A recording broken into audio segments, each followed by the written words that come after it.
노아 시대에 죄악이 극에 달했습니다. 세상을 창조하실 때 하나님께서 창조하신 세상을 보시면서 뭐라고 말씀하셨죠? 보시기에 좋았더라 말씀했습니다. 하나님의 감탄사입니다. 그랬던 하나님께서 노아 시대에 와서 그 죄악이 극에 달한 것을 보시고는 하나님의 한탄이 터져 나옵니다. 여러분, 창조 때의 하나님의 감탄이 노아 시대에 와서는 하나님의 한탄으로 바뀌어져 버렸습니다. 그래서 우리 하나님께서는 노아 시대에 물로 이 세상을 심판하기로 작정하십니다. 그리고 노아에게 방주를 짓도록 명령하십니다. 오늘은 노아 방주의 교훈이 무엇인지를 함께 살펴보려고 합니다. 노아 방주의 교훈은 무엇일까요? 첫 번째는 방주도 하나님의 작품입니다. 방주가 누구의 작품이라고요? 하나님의 작품. 그래서 오늘 본문의 14절 15절 말씀 보니까 우리 함께 읽습니다. 너는 고페르 나무로 너를 위하여 방주를 만들되 그 안에 칸들을 막고 역청을 그 안팎에 칠하고 네가 만들 방주는 이러하니 그 길이는 300규빗, 너비는 50규빗, 높이는 30규빗이라. 말씀을 잠시 그대로 두시기를 바랍니다. 하나님께서 방주의 설계도를 가지고 계셨습니다. 그리고 노아에게 방주를 지으라고 명령하실 때 그냥 무턱대고 야 노아야 너 방주 지어, 방주 만들어 그렇게 명령하시지 않고 하나님께서 구체적으로 설계도를 알려주십니다. 이 방주를 짓는데 나무는 재료는 무엇으로 지으라고요? 고페르 나무. 고페르 나무는 잣나무의 일종입니다. 그래서 이 고페르 나무로 방주를 지어라 말씀하십니다. 그리고 이 방주를 만들고 그 안에 뭘 이렇게 막으라고요? 칸을 막고 뭔지 모르겠지만 하여튼 칸을 다 이렇게 막으라는 거예요. 지르라는 거예요. 그리고 그 안팎에는 뭘 칠하라고요? 요즘 말로 하면 물이 스며들지 않도록 방수 작업을 잘 해라 이 말입니다. 그러니까 여러분 하나님께서 지금 방주를 만드는 나무는 잣나무 종류로 만들고 그 다음에 그 칸들을 다 이렇게 질러서 또 역청을 발라서 물이 들어오지 않도록 그렇게 하라 그렇게 말씀하십니다. 방주의 크기도 하나님 구체적으로 알려주셔요. 그 길이가 몇 규빗요? 300규빗, 너비가 50규빗, 높이가 30규빗. 이것을 오늘날 단위로 환산을 하자면 이렇습니다. 길이는 135m, 그 다음에 이 너비는 폭은 22m, 높이는 13m. 그러니까 이걸 조금 더 시각적으로 생각하자면 농구장 20개를 2열로 쫙 펼쳐놓은 크기 정도라고 생각하시면 됩니다. 농구를 좋아 안 하시는 분은 농구장 크기가 얼마 정도인지 상상이 안 될 수 있는데 하여튼 크다 이렇게 생각하시면 됩니다. 총 적재량은 그러니까 오늘 이걸 가지고 신학자들이 연구를 많이 해본 거예요. 여기에 실을 수 있는 총 적재량이 43,000톤. 이럴 때는 여러분 와 이러시면 돼요. 총 적재량이 얼마라고요? 43,000톤. 와 하여튼 많이 실른다 그렇게 생각하시면 됩니다. 현재 생존하는 생물체 포유류, 조류, 파충류 이런 종류가 약 17,600여 종 된답니다. 정확하지는 않죠. 대충 그 정도 된답니다. 이 17,600여 종을 암수 한 쌍씩 다 이렇게 모으면 35,200마리 정도가 되는데 이 35,200마리를 이 방주에 다 실으면 방주가 3분의 1 정도 찬답니다. 제가 계산을 해보지 않았기 때문에 맞습니다 이렇게 말씀을 드릴 수 없습니다. 그렇게 된답니다. 계산해 본 분들이. 하나님께서 여러분 방주의 재료, 방주의 크기, 또 방주를 어떻게 칸을 지르고 물이 들어오지 않도록 어떻게 방치가 아니죠. 방수를 하고 이런 모든 것을 하나님께서 다 지금 가르쳐주고 계신 것입니다. 그래서 노아 방주는 누구의 작품이라고요? 하나님의 작품이다. 이 배는 그냥 통으로 이렇게 되어 있는 것이 아니고 몇 층으로 되어 있죠? 3층으로. 왜 3층으로 만들라 하실까요? 여러분 만약에 그리고 3층으로 되어 있는데 그 각 층마다 뭘 막으라고요? 칸을 막으라고. 여러분 만약에 칸이 없다 생각하면 어떤 일이 일어날까요? 그렇죠. 싸우기도 하겠지만 만약에 이게 뭐 물이 많이 이렇게 홍수가 나가지고 배가 기우뚱기우뚱 하게 되면 칸이 없으면 동물들이 그냥 다 한꺼번에 있다가 이쪽으로 싹 그렇죠. 싹 쏠려가지고 배가 뒤집어져 버리겠죠. 그러니까 하나님이 얼마나 세심한지 이 방주에도 하나님의 지혜가 녹아 있는 것입니다. 창세기 7장 9절 말씀 보면 이런 말씀이 있어요. 시작. 하나님이 노아에게 명하신 대로 암수들씩 노아에게 나와 방주로 들어갔으며. 여러분 하나님께서 이 방주를 3층으로 하고 다 칸을 가로지르고 그 다음에 이제 홍수가 내리기 전에 노아 가족들이 들어갈 뿐만 아니라 하나님께서 오늘 본문에 보니까 노아에게 명하신 대로 암수 둘씩 노아에게 나와 방주로 어떻게 해요? 들어갑니다. 동물들이 막 들어가요. 그럼 이게 이제 상상이 좀 필요합니다. 여러분 이걸 상상할 때 3층으로 되어 있고 칸이 다 가로질러 있는데 지금 동물들이 쫙 일렬로 서서 막 들어오지 않겠습니까? 뭐 노아가 방송을 한 게 아니에요. 친애하는 동물 여러분, 앞으로 일주일 후면 홍수가 나서 땅에 있으면 다 죽습니다. 멸망합니다. 살고 싶으면 빨리 방주로 들어오세요. 선착순입니다. 이렇게 해서 지금 들어온 게 아니에요. 하나님이 다 들어올 만한 동물들, 오늘 본문에 보니까 암수 둘씩 하나님께 노아에게로 나오게 하고 그 동물들이 아마 다 질서 있게 방주 안으로 다 들어갔던 것 같아요. 그러면 코끼리나 이 묵에 있는 것들은 다 어디로 들어갔을까요? 1, 2, 3층 중에 어디로요? 그렇죠. 여러분 보셨어요? 왜 그럴까요? 하나님이 지금 하시니까 알았어. 내 위치는 나는 무게가 나가니까 1층 중앙에 들어가서 딱 중심을 잡아줘야 되는 것입니다. 이 무게가 나가지 않는 새나 이런 동물들은 어디로 갔을까요? 당연한 것 아니겠습니까? 그 다음에 사자나 호랑이나 뭐 이 하이에나나 이런 좀 이 포식류들은 다 모여서 아마 있었을 것 같아요. 우리는 이 칸 그러면서 자기들 칸에 이름을 다 붙여놓지 않았지만 만약에 여러분 무질서하게 사자하고 토끼하고 같은 방에 들어갔다 생각해 보십시오.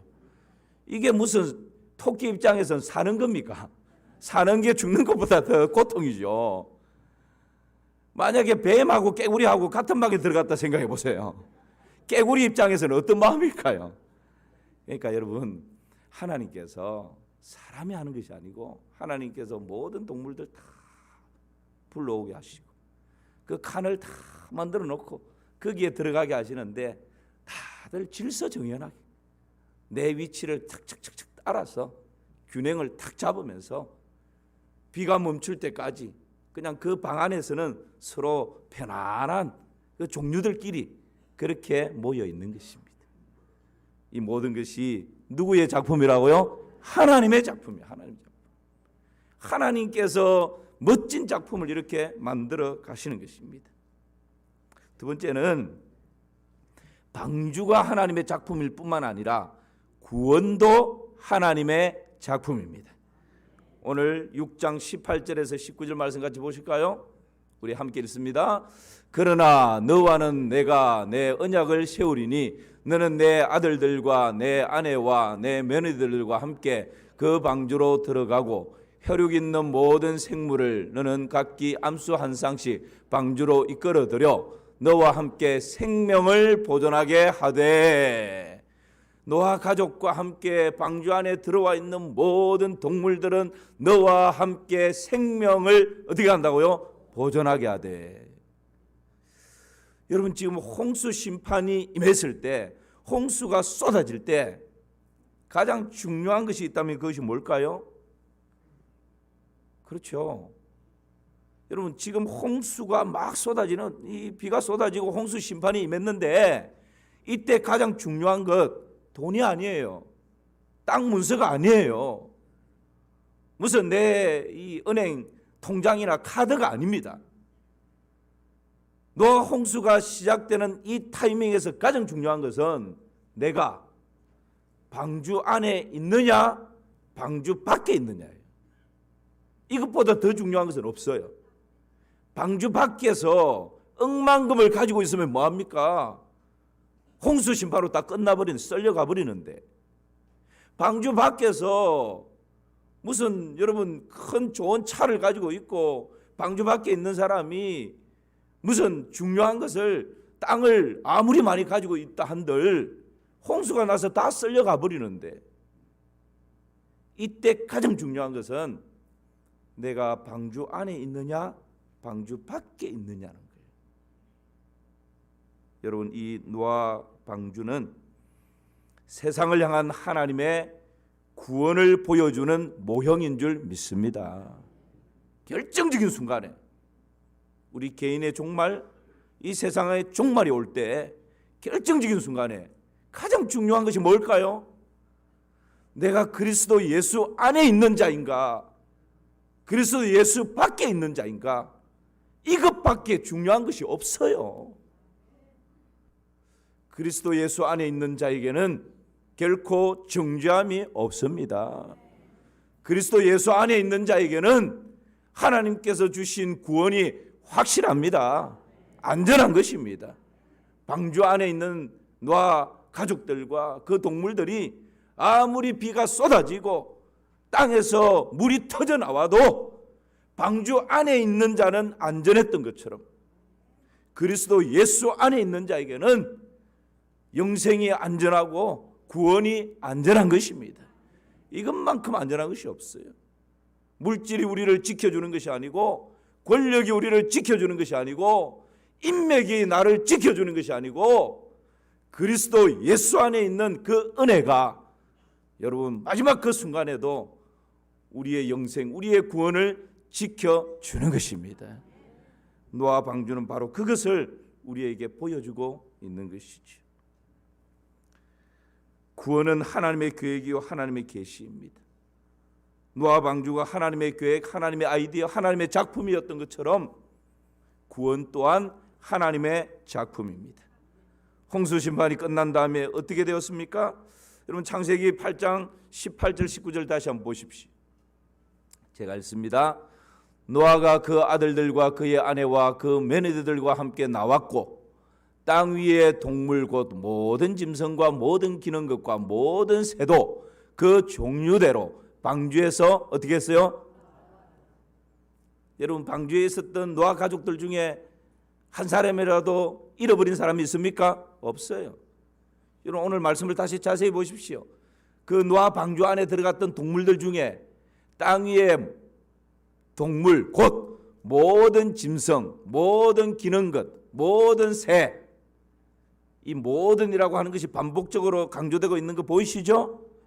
다른 말로 하면 방주 안에 들어갔던 동물이나 짐승이나 뭐 새나 모든 방주 안에 들어갔던 모든 생명체가 홍수가 끝나고 문이 열리자 그 생명체가 안전하게 보존되었다가 다 밖으로 나오게 된 것입니다. 하나님께서 지키시기 때문에 그렇습니다. 우리의 구원은 하나님의 손에 있는 줄을 믿습니다. 만약에 우리의 구원이 내 행위나 내 의나 내 공로에 있다면 이 구원이 왔다 갔다 할 수 있습니다. 우리의 구원이 우리의 감정에 있다면 하루에도 12번 왔다 갔다 할 수 있습니다. 감사한 것은 우리의 이 구원이 예수 그리스도를 구주와 주로 영접하고 믿어서 하나님 자녀 되었다면 이 구원의 확실성이 우리에게 있는 것이 아니라 하나님의 손에 있는 것입니다. 그래서 안전한 것입니다. 여러분, 요즘 요양병원에 가 있는 우리 교우들도 들어 있습니다. 그래서 가끔씩 신방을 가서 이렇게 만나보면 그렇게 총명하셨던 분이, 그렇게 신앙생활을 잘하셨던 분이 뭔가 가물가물한 거예요. 약간의 치매 증세가 있고, 정상률 목사입니다, 근사님 아시죠? 그랬더니 한참을 쳐다보고는 고개를 끄덕이지만 뭔가 이렇게 확신이 없는 그런 경우들이 가끔씩 있습니다. 여러분, 한평생 그렇게 신앙생활을 잘하고 교회에 그렇게 열심히 봉사하고 새벽 기도를 그렇게 잘하셨던 그런 분이 우리 누구나가 다 해당이 될 수 있어요. 점점점 세월이 가고 몸이 약해지고 정신이 흐려지고 약간의 치매 증세가 오고, 여러분 신앙에 대해서 다 잊어버리고 그렇게 되면 구원이 사라지는 것입니까? 구원이 떠나가는 것입니까? 아니에요. 어떠한 경우에라도 여러분, 이 구원은 하나님의 손에 있기 때문에 결코 구원이 사라지지 않습니다. 떠나가지 않는 것입니다. 이것이 구원의 확실성이에요. 제가 언젠가 말씀드린 바가 있지만 저는 이 구원의 확신에 대해서는 이 예화만큼 확실한 것이 없다 생각합니다. 애굽의 10번째 재앙이 임했던 그날 밤, 장자들을 다 죽이는 밤입니다. 그런데 이스라엘 백성들의 장자에게는 피할 길이 열렸습니다. 하나님께서 어린 양 피를 문설주에 바르면 그 집은 하나님께서 재앙을 피해서 넘어가리라, 멸하는 자가 넘어갈 것이다 답을 주셨습니다. 그들 중에 두 가정을 방문합니다. 먼저 시몬의 집을 방문합니다. 시몬의 집에 들어갔더니 모든 가족들이 불안함과 두려움 가운데 벌벌벌 떨고 있습니다. 모두가 죽을 상입니다. 이렇게 묻습니다. 왜 이렇게 떨고 있습니까? 그때 장자인, 그 집안의 장자인 시몬이 대답합니다. 죽음의 천사가 우리 집을 그냥 넘어갈지 아니면 우리 집에도 찾아올지 아슬아슬하고 숨막히는 밤입니다. 그런데 어떻게 두렵고 불안하고 떨리지 않을 수 있겠습니까? 그러면서 온 가족이 막 떨고 있습니다. 또 이렇게 묻습니다. 아니, 당신들이 믿는 이스라엘의 하나님께서 이 재앙을 피할 수 있는 길을 말씀하지 않았습니까? 아이, 말씀하셨죠.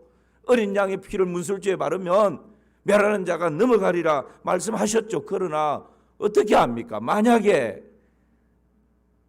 멸하는 자가 우리 집에 들어오면 저는 꼼짝없이 죽은 목숨입니다. 그러니 어떻게 불안하지 않을 수 있겠습니까? 그러면서 온 집안이 불안과 두려움에 휩싸여 있습니다. 그 이웃집 친구인 마길의 집을 방문했습니다. 그런데 이 집은 완전 상황이 다릅니다. 잔치 분위기입니다. 온 집안 식구들이 기쁨과 즐거움으로 가득 차 있습니다. 그들은 허리에 띠를 띠고 손에는 지팡이를 들고 구운 어린 양고기를 먹고 있습니다. 잔치집입니다. 묻습니다. 아니, 어찌된 일입니까?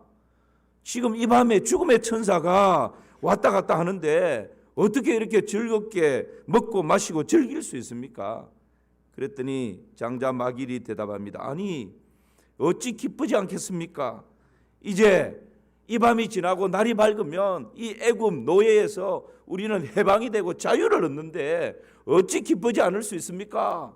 그러면서 여전히 기뻐합니다. 또 이렇게 묻습니다. 그렇지만 오늘 밤에 애굽 전국에 장자를 죽인다고 하지 않습니까?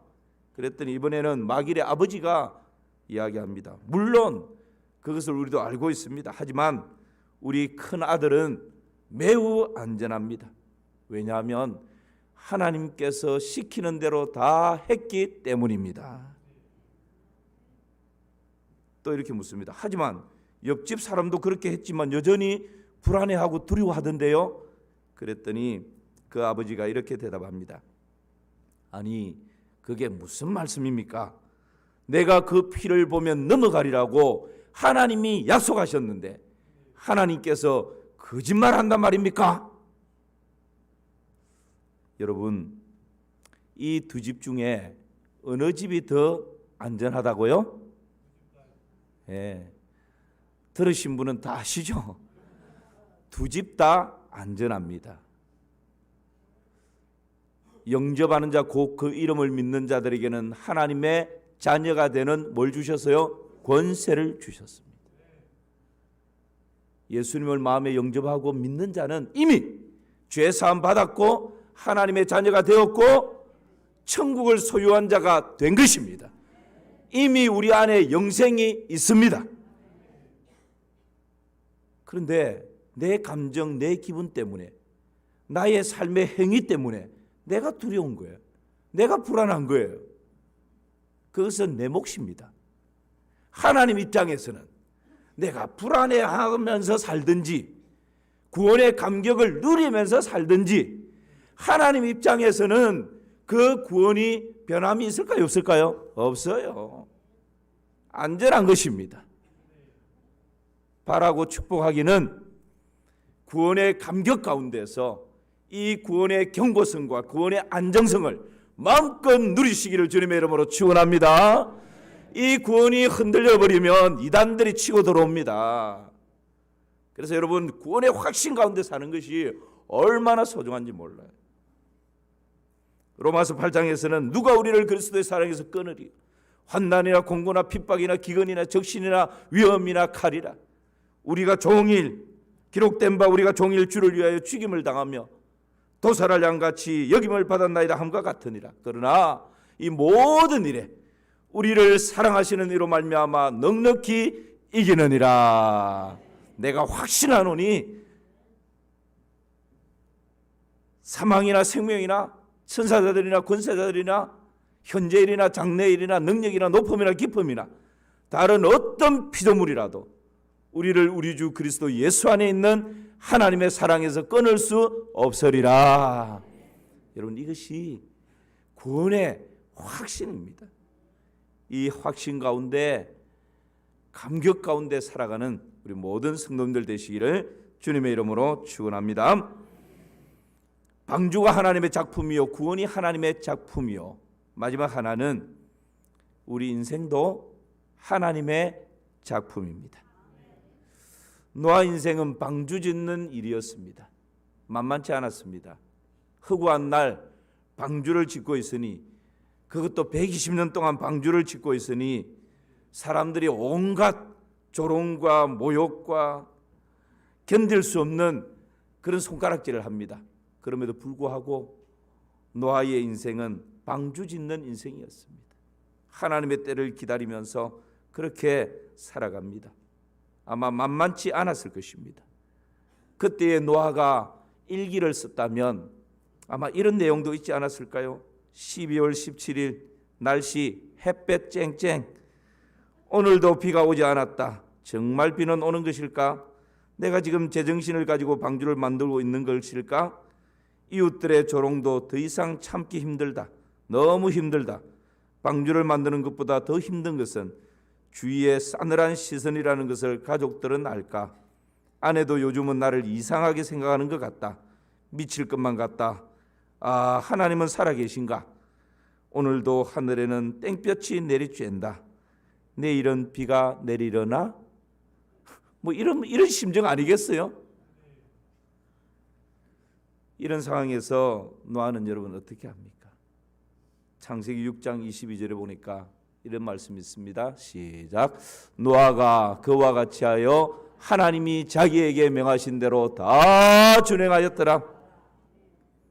여러분, 노아도 우리와 같은 성정을 가진 사람이에요. 어떨 때는 들었던 망치를 그냥 확 내팽개 쳐버리고 포기해버릴까? 그런 마음이 왜 없었겠어요? 그런 마음이 불쑥불쑥 일어났을 것입니다. 그러나 지금 주위를 보면 낙심이고 현실을 보면 좌절이고 내 주위의 사람들을 보면 절망인데, 하나님께서 말씀하신 말씀이 계시니까, 하나님의 약속이 있으니까, 여러분, 노아가 그와 같이 하여 하나님이 자기에게 명하신 대로 다 뭐 했다고요? 준행하였더라. 노아는 내 인생이 나의 것이 아니고 누구의 것이라고요? 하나님의 것. 내 인생이 하나님의 것이요 하나님의 작품이라는 것을 알았기에 내 뜻대로 사는 것이 아니었고 내 기분대로 사는 것이 아니었고 내 하고 싶은 대로 사는 것이 아니었고 하나님의 뜻을 준행하는 일에 내 인생을 던지며 살았던 것입니다. 이것이 내 인생의 주인 대신 내 인생의 작품을 만들어 가시는 하나님을 신뢰하는 하나님 사람들의 삶의 모습인 것이죠. 창세기 6장 16절을 다시 한번 보실까요? 시작. 거기에 창을 내되 위에서부터 한 규빗에 내고 그 문은 옆으로 내고 상중하 3층으로 할지니라. 여러분, 노아 방주의 특징은 그 문을 하나님께서 여시고 닫으실 뿐만 아니라 창문을 하나 만드는데, 여러분 오늘 말씀 보십시오. 거기에 창을 내되 위에서부터 한 규빗 내고 그 문은 옆으로 내고 상중하 3층으로 할지니라. 그러니까 창을 하나 조그맣게 내는데 제일 위에서부터 그냥 창 하나 만든 거예요. 그러면 여러분, 이 창으로 밖에 보일까요? 땅에 물이 빠졌는지 보일 수가 없어요. 그 창으로 볼 수 있는 것은 하늘밖에 안 보입니다. 그것을 어떻게 알 수 있죠? 물이 빠졌는지 안 빠졌는지 창으로 확인을 할 수 없어서 노아가 뭘 날려보내죠?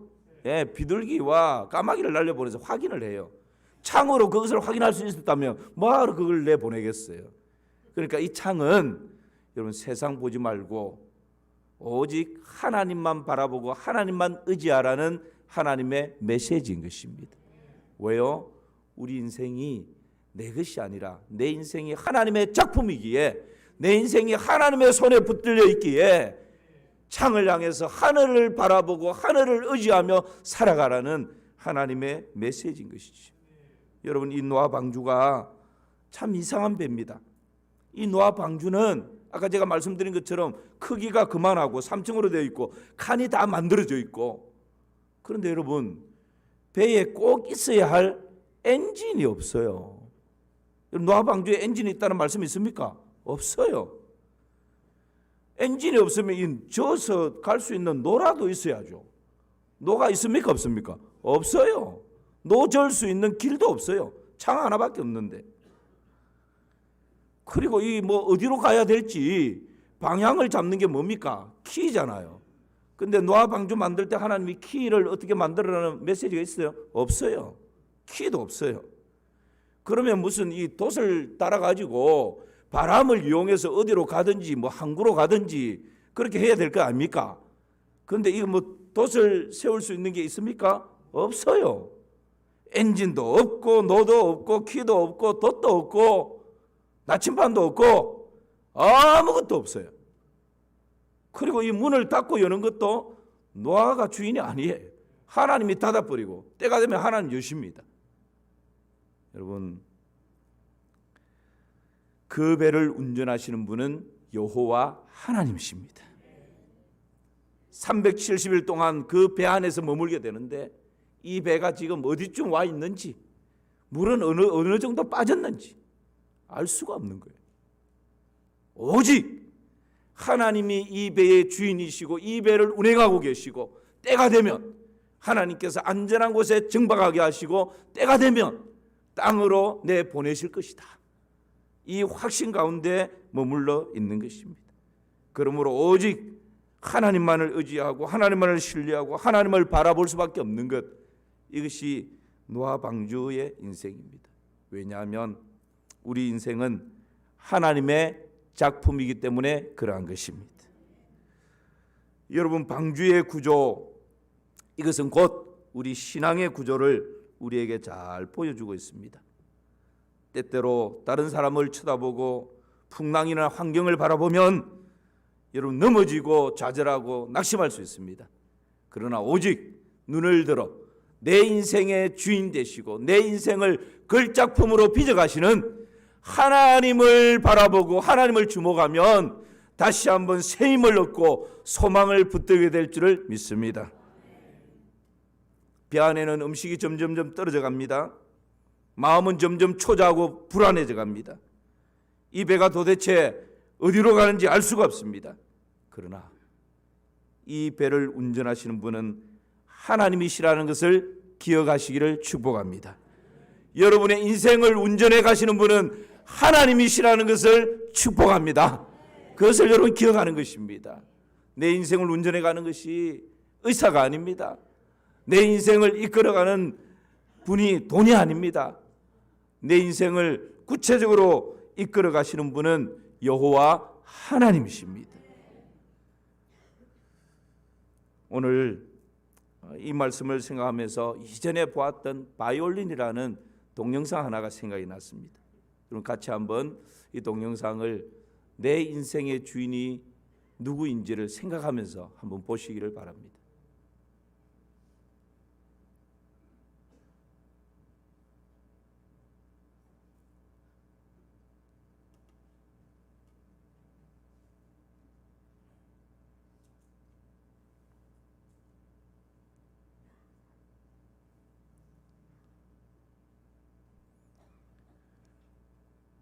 예.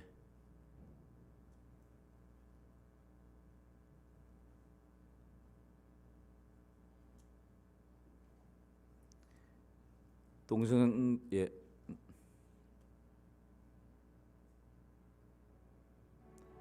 볼륨을 조금 더 올려 보시죠. 이제 나 혼자만 남았습니다. 이곳에 와서 사귄 친구들은 새 주인을 만나 떠나갔지만 낡고 보잘것없는 모습의 나는 아무도 선택하려 하지 않았습니다.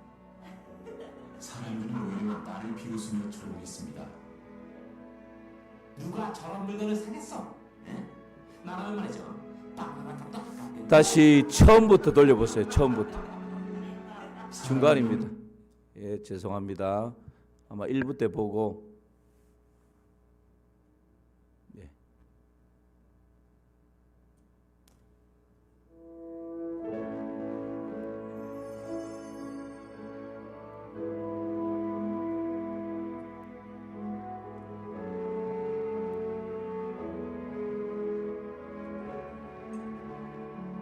경매장에는 이제 나 혼자만 남았습니다. 이곳에 와서 사귄 친구들은 새 주인을 만나 떠나갔지만 낡고 보잘것없는 모습의 나는 아무도 선택하려 하지 않았습니다. 사람들은 오히려 나를 비웃으며 조롱했습니다. 누가 저런 물건을 사겠어? 나라면 말이죠.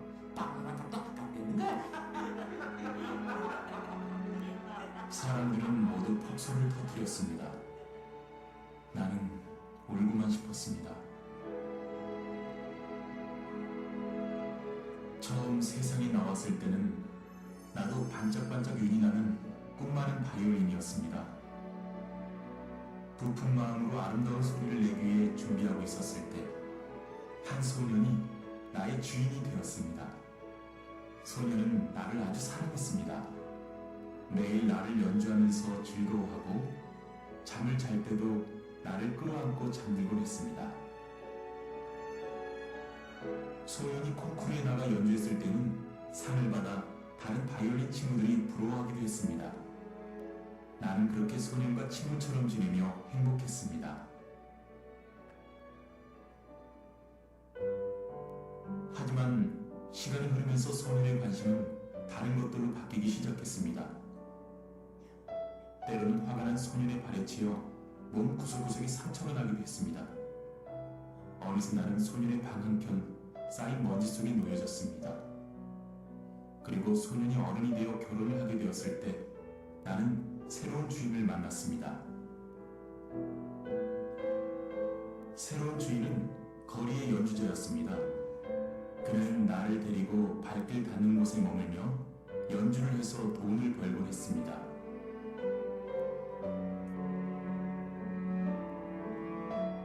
대부분의 사람들이 연주를 듣지 않고 무심히 지나쳤습니다.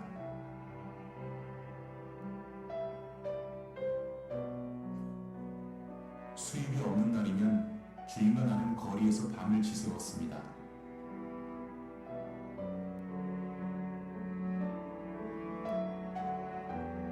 술을 마시고 잠든 주인 옆에서 새벽 이슬을 맞으며 추위에 떨기도 했습니다. 그러다 보니 소년과 지낼 때보다 더 낡고 상처난 바이올린이 되었습니다. 그러던 어느 날 술값이 없던 거리의 연주자는 술값 대신 나를 술집에 팔아버렸습니다. 하지만 술집에서도 나를 귀찮아하며 이곳 경매장에 넘겼습니다. 이제는 정말 아무도 나를 필요로 하지 않는 것 같았습니다. 사람들의 조롱소리에 마음이 아팠습니다.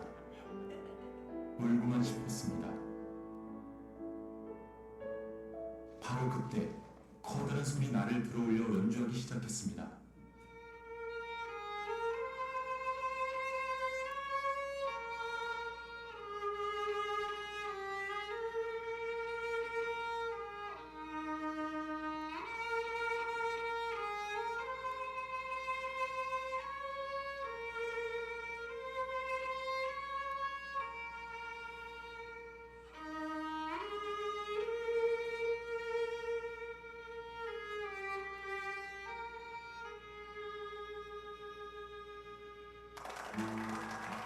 연주가 끝나자 환호성과 함께 박수가 터졌습니다. 난 정말 저렇게 아름다운 바이올린 소리 난생 처음이었어. 맞아요. 저렇게 낡은 바이올린이 그런 소리를 낼 수 있다니 놀라워요. 결국 나는 경매장 물건들 중 가장 높은 가격에 낙찰되었습니다.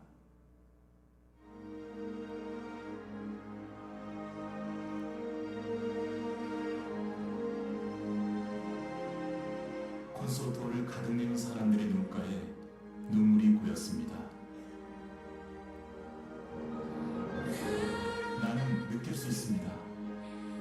지금 울리는 나의 멜로디가 꿈이었던 아이에게는 꿈이 되고 마음이 아팠던 청년에게는 위로가 되고 삶에 지쳤던 아저씨에게는 힘이 되고 있다는 거예요. 나는 여전히 낡은 모습이지만 거전히 손에 들려 연주되는 바이올린이 되었습니다. 사람들의 마음을 감동시키는 선율의 주인공이 되었습니다.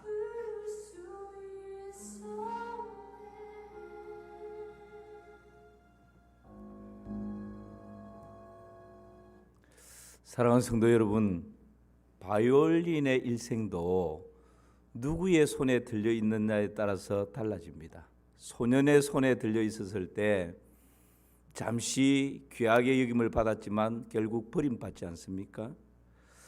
그리고 거리의 연주자의 손에 들려졌을 때 술값 마련을 위해서 이용당하는 것밖에 안 됐습니다.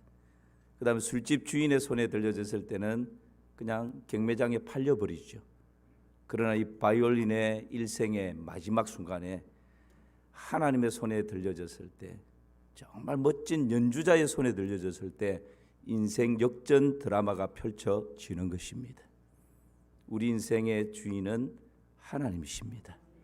방주의 주인도 하나님이시고 구원의 주인도 하나님이시고 내가 이 땅에 태어나서 죽을 때까지 내 인생의 모든 일들을 설계하시고 이끌어 가시는 분은 하나님이십니다. 하나님께서 내 인생의 작품을 걸작으로 만들어 가시는 것입니다. 나는 그 하나님의 손에 내 인생을 ը탁할 때 하나님께서 가장 멋진 아름다운 연주를 하실 것입니다. 그런 은혜가 있기를 주님의 이름으로 축원합니다.